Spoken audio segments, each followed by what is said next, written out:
कि आपको भी संतान प्राप्ति में बाधा आ रही है? जय श्री कृष्ण।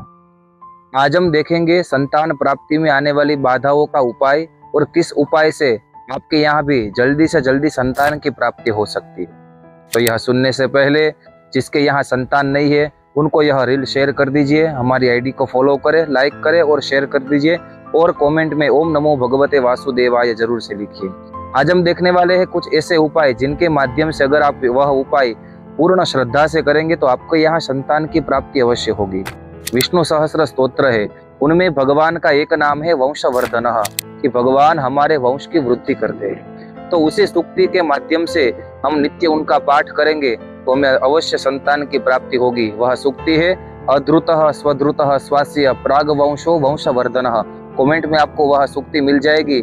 उनका आपको नित्य 108 बार पाठ करना है। अपने जीवन साथी के साथ बैठकर अगर नित्य आप पाठ करेंगे, 108 बार उनका जप करेंगे तो आपके यहाँ भी जल्दी से जल्दी ही संतान की प्राप्ति हो सकती है। जय श्री कृष्ण।